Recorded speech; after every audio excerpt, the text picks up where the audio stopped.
Hi and welcome to this week's Life Lessons video. It's great to be back with you all. This week we're talking all about the angry inner child. So that's that part of your mind that can be very negative, nasty, aggressive and throw huge temper tantrums. We're going to be explaining what causes this behavior and offering you some practical advice and techniques you can use to reparent your angry inner child in a loving and healing way.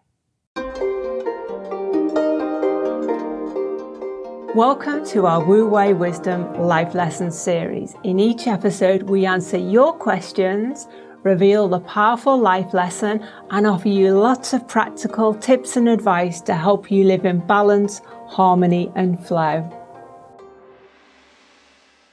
Okay, David, so the question we've had in on the topic of the angry inner child is, my inner child is angry at me and everyone else. She is negative, critical, spiteful, and has frequent fits of rage. And this has badly affected my relationships and how I deal with everyday situations. I am at my wit's end. I'm losing patience and hope that I can ever resolve this. Is this possible? So, David, well, what on earth is going on here? What causes this behavior, this personality, if you like, of our inner child?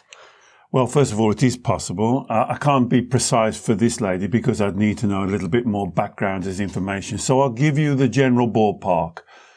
When I work with clients with this, it is normally because that part of the mind that we're giving the label, the inner child, and remember we just give it that label so we can kind of focus on the issues that part of the mind has not resolved. Here's the number one thing I find. The child has not accepted that they create their emotions. Very important. Now, the mature part of you has probably accepted that because you don't see any other alternative. So remember the basic teachings. You are the creator of your emotions. You are not the victim. Move that to the part of your mind that we're calling in the inner child. And if you can just drop your shoulders, take a breath, sit quietly with that part of your mind and ask your part of the mind, do you believe that you create your emotions?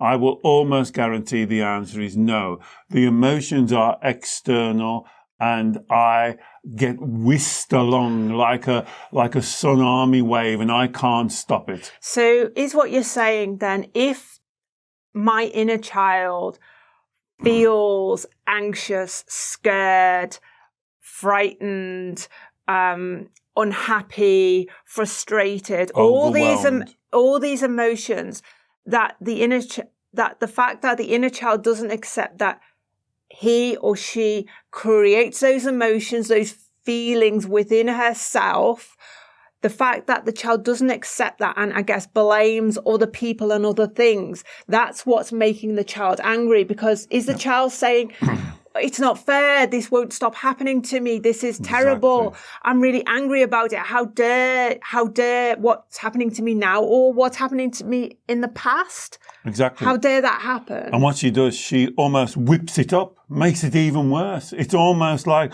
well, if you think that's bad, then I'll make it worse. And how unfair is this? And the world's against me, the universe is against me, everybody's against me. And that's not right. And what you're doing, you're creating this almost like a whipping machine that whips up the emotions until it's absolutely out of all control. And that spills over. That's why I call it squealing piglets. It is like taking a little piglet off mummy and she goes crazy. Yeah. And that's what the child is doing because no one is controlling the emotions. She's being carried along on the tsunami of emotion. A lot of people would say though, David, my inner child is angry because of stuff that has happened to me when I was a younger child, stuff that wasn't right, that wasn't appropriate, which was totally unfair. And surely my inner child has every right to be angry about what happened. What would you say to people who say that? Well, as you know, I always say that emotions are absolutely appropriate. We are not trying to say you can't have emotions. We're saying the opposite. But what we are saying is interpret your emotions. Don't get dragged along with them. You know, we use the analogy of like a little puppy, and then he grows into a big Alsatian and he's pulling you around. The emotions don't lead you. You control your emotions. So if this is you and you have had some kind of unfairness, injustice, things that haven't happened to you, you use the emotion to start the golden thread process. Remember, start at the top, the red light. Stop using the F word, I feel. Change it to I think, I choose, I believe. And then you can start to go around, because it's only when you deal, as Alex says, with the injustice, this is what we would call the life lesson. You have to deal with that and resolve that issue. Yes, you can be angry about the issue. Yes, you can be angry about the person. But that anger shouldn't be the driver of your life, because that's what then creates more anger and more anger and more anger. And then this is what carries over. And then instead of being a child or a person living in Wu Wei, effortless effort, being the best that you can be, living to your full potential, you become one angry person. And that's what's guiding your life. And that's not authentic. That's not spiritual. And that's not who you are.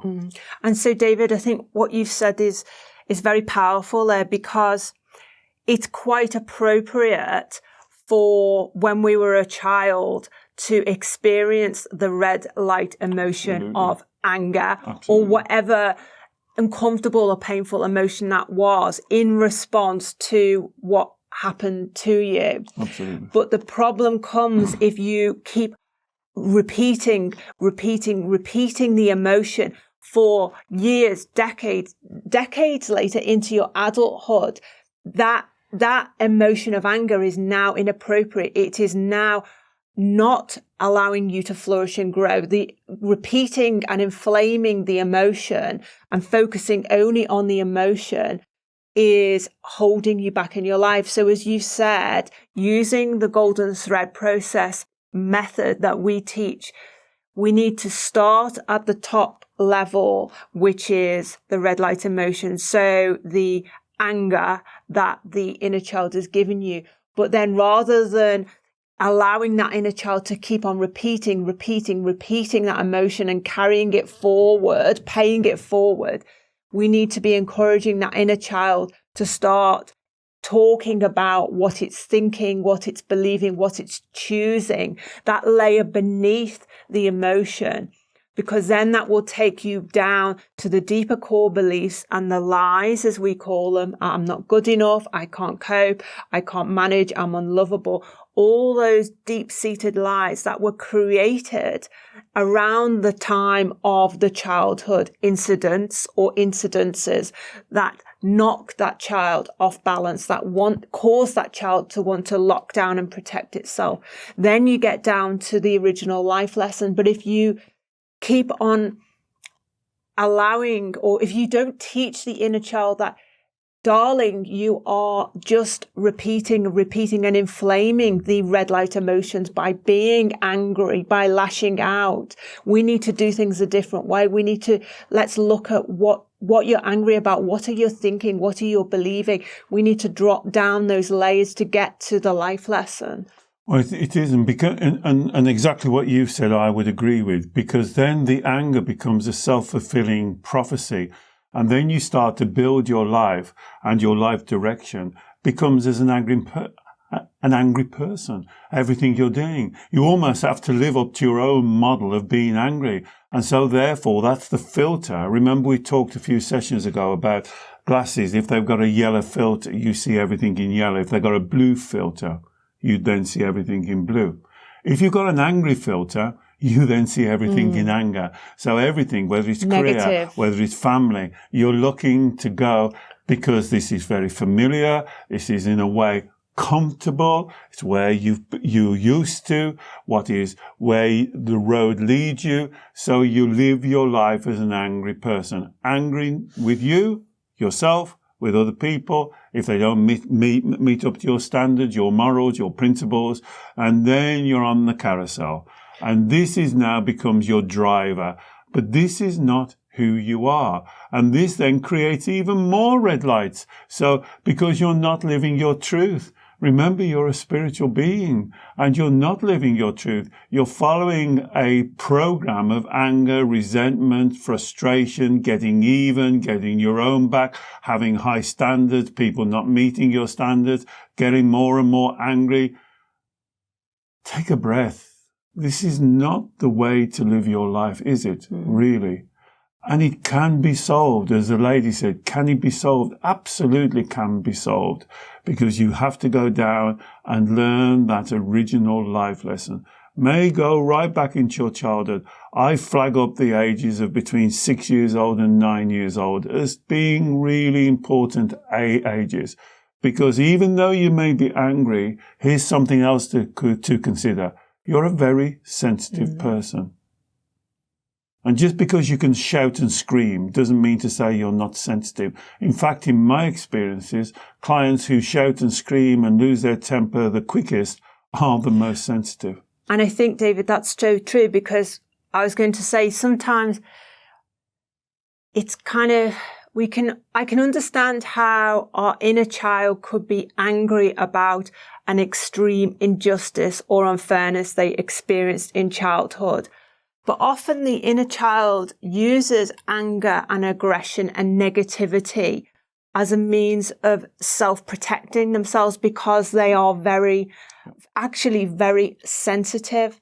So that inner child within us that is highly sensitive, it doesn't want to get hurt again, really wants to push people away because it is scared of getting hurt again. Exactly. That is all, again, it's wrapped up in these childhood misunderstandings about people are always going to hurt it. People are always going to let you down. So I'd rather push them away before I get hurt again. Well, that's a great point.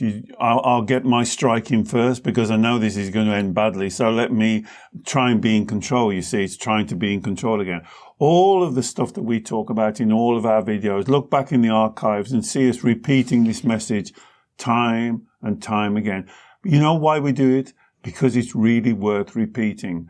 Because everybody has a slightly different view on it. And if we keep on going over the stuff and let you consider it, let you put your own take on it so you can begin to understand, have you fallen into this trap?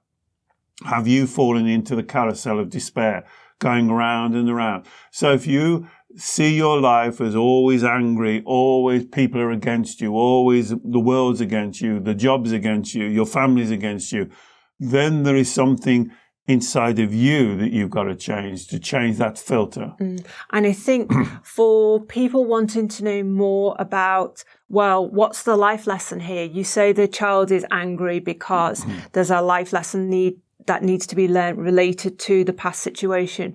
We've done several videos on healing childhood trauma and the sort of life lessons that are associated with those childhood situations and childhood experiences. So I will put links to those videos in the video description below.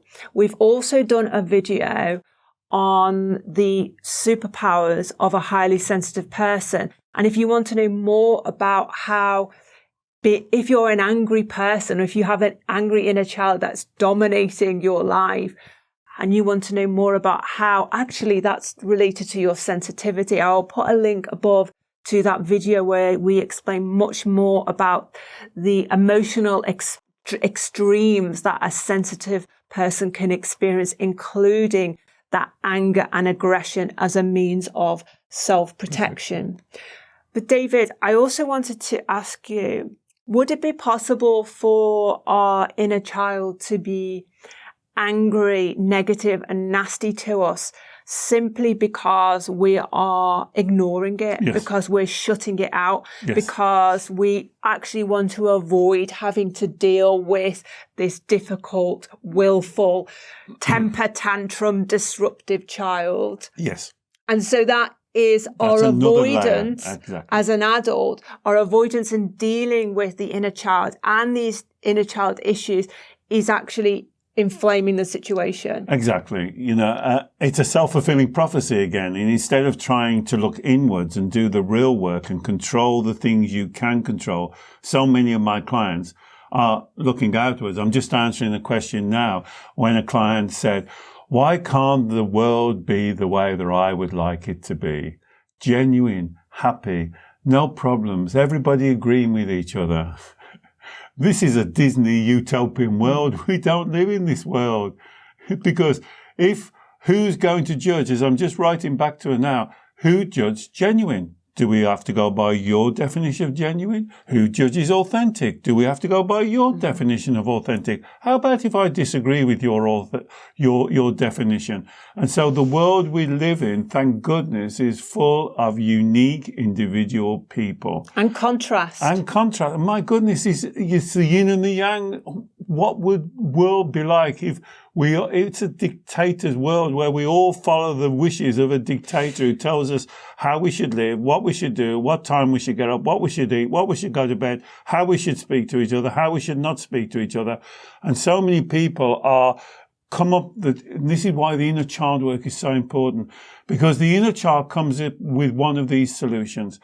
Right, this is so difficult and I got hurt. Let me make sure I'm never going to get hurt again by controlling the external world, so it's safe for me. Instead of learning how to deal with the world, let's stop the waves instead of learning how to surf. And that is Wu Wei wisdom. We're learning how to surf the waves. This is the world that we are blessed, absolutely blessed to live in. And we've got to learn how to surf those waves. That's why we call it life lessons. You have to learn those lessons. If you don't learn the lesson, it will just come round on the carousel. Different people, different times, same lesson. And David, that's so true, because so often, how many does your inner child think like this?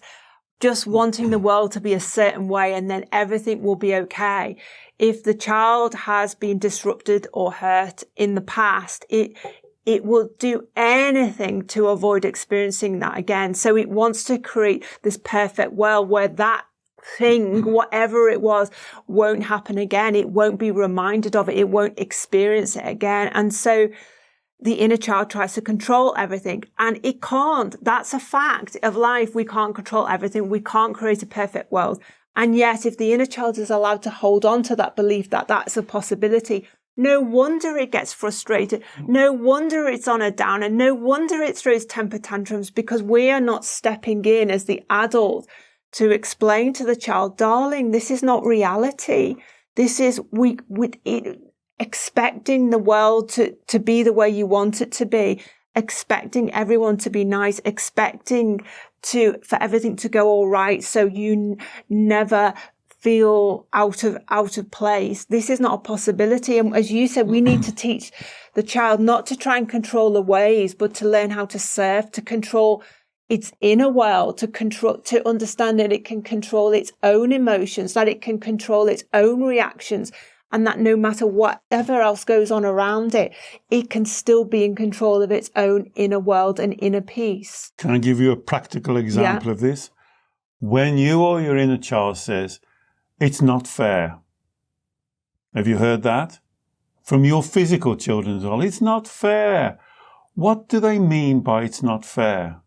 I'm putting to you what they're saying is not the way I want it to be. And there's the inner child. He has an idea, she has an idea of having the world the way that they want it to be. The problem is the world is not their way. And that's when you hit the problem. Then, as Alex has just explained perfectly, then you're on the carousel. Then the child has temper tantrums. And that's why I like the analogy of a child, the inner child, because it acts just like a child.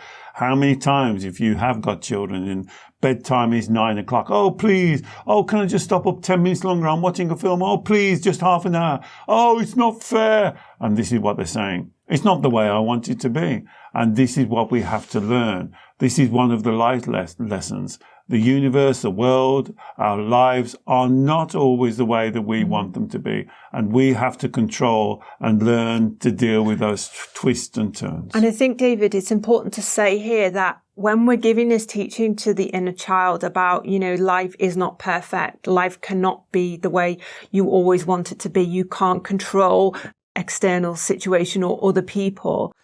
What we're not saying is that, what happened to you was right. No.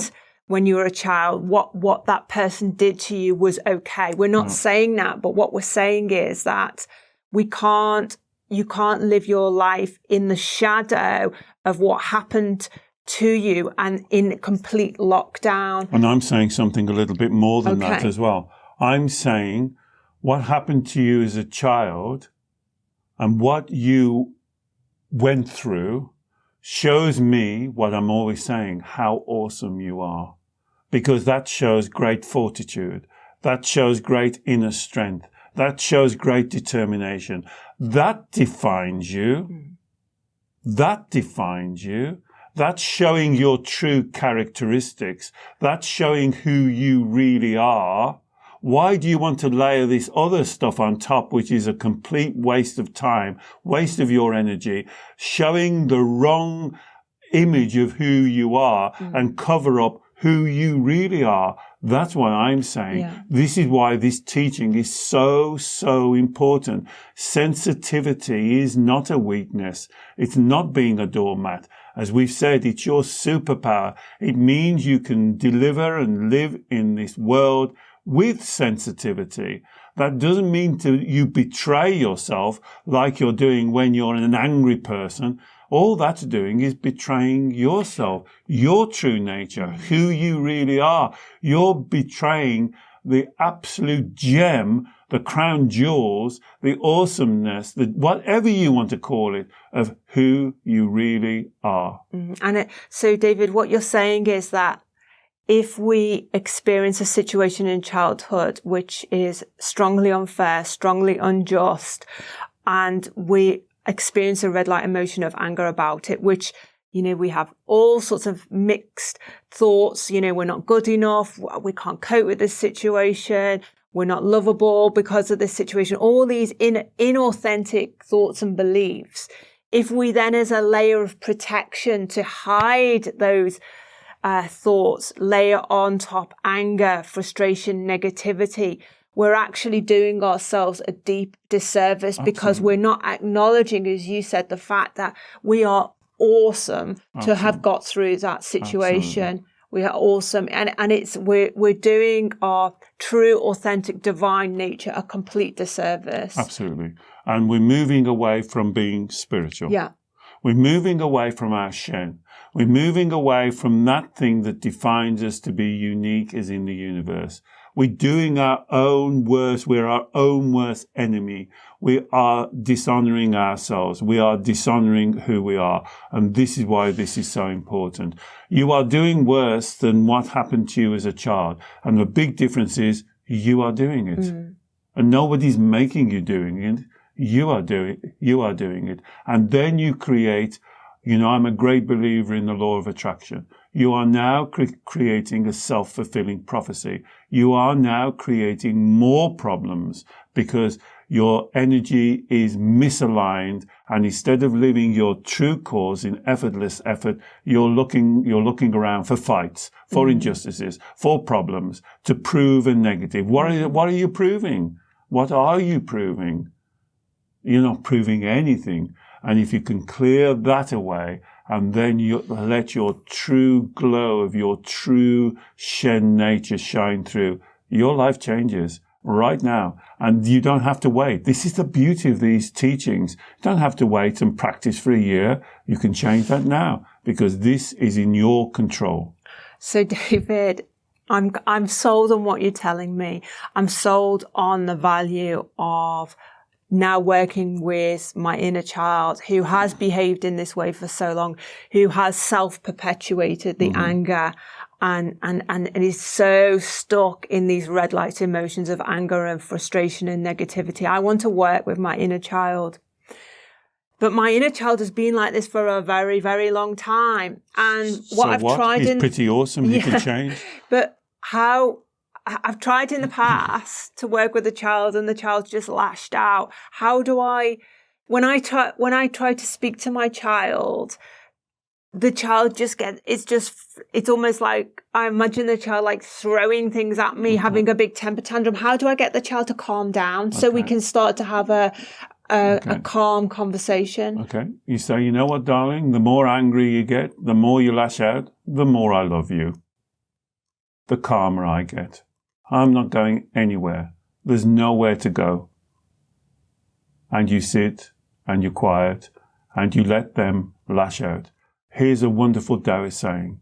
In the middle of any tornado, there is a quiet, still place. And you find that quiet, still place and let the child shout and scream and rant and rave. And they'll run out of energy pretty quickly. And then you say, are you ready to talk? And then if they say no, you say, okay, I'll sit here until you are ready to talk.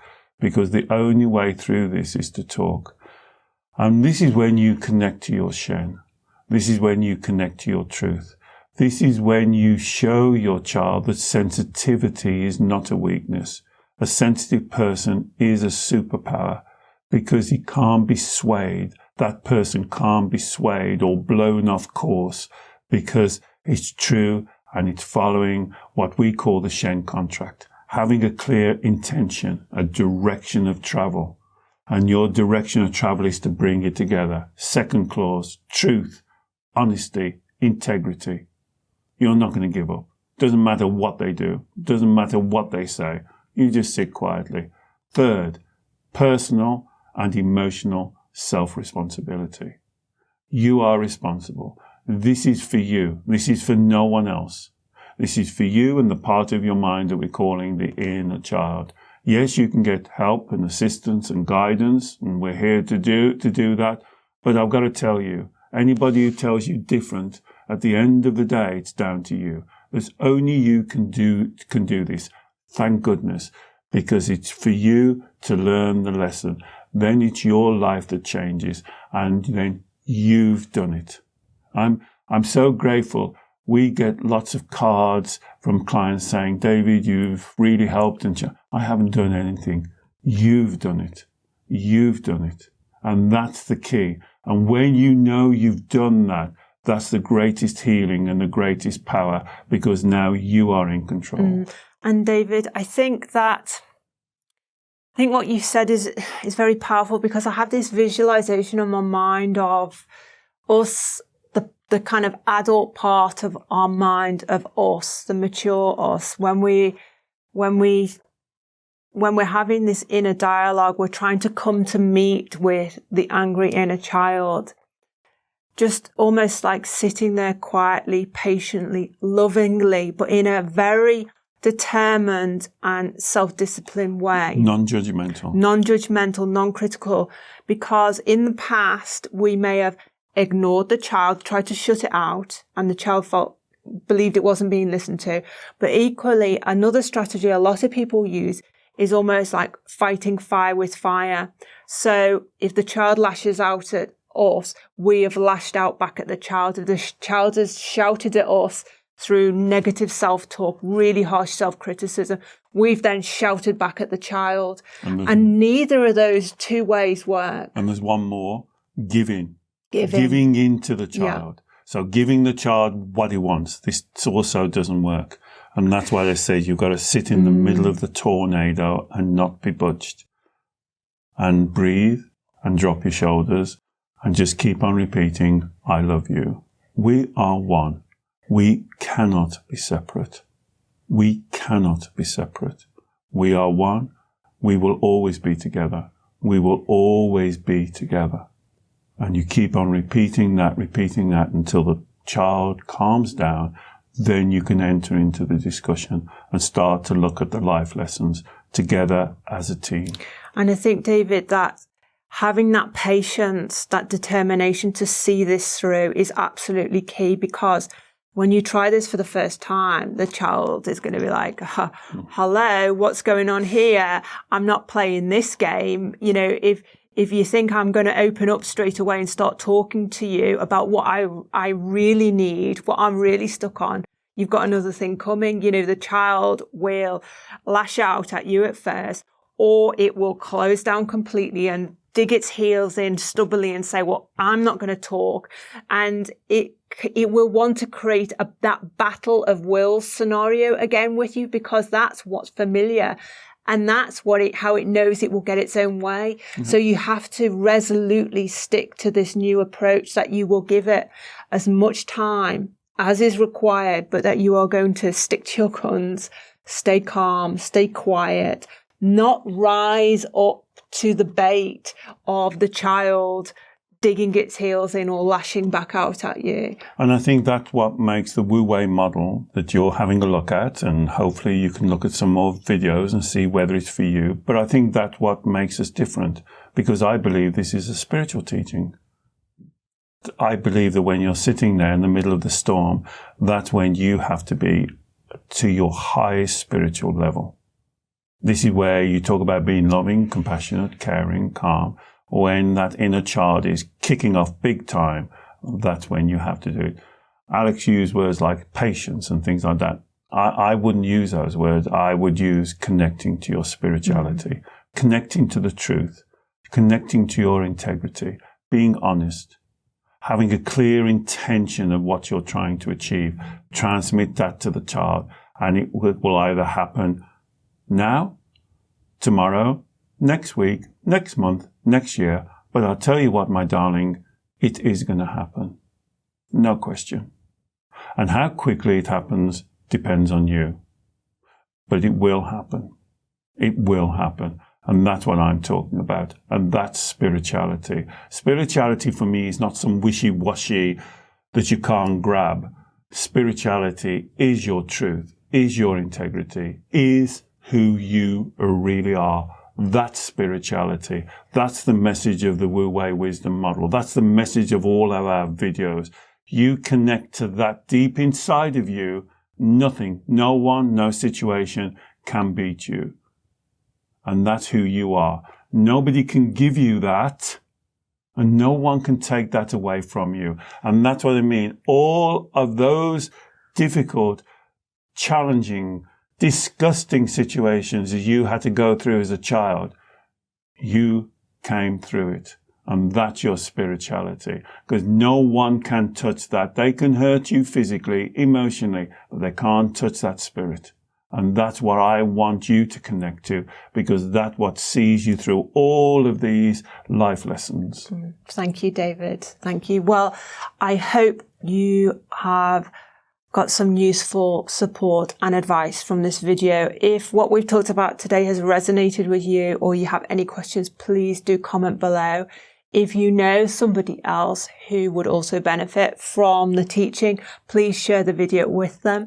We've done several videos on inner child reparenting to help you with this process, and I will put links in the video description below to them so you can check them out. If you would like to work one-to-one with David on any of the issues we've talked about today, David works by video call with clients every week, and I will put a link below to more information about his sessions. If you're new to our channel, please do subscribe. We produce new videos every week, and click the bell notifications button when you subscribe, and you'll get a little email notification every time we publish a new video. We look forward to seeing you very soon. Bye-bye.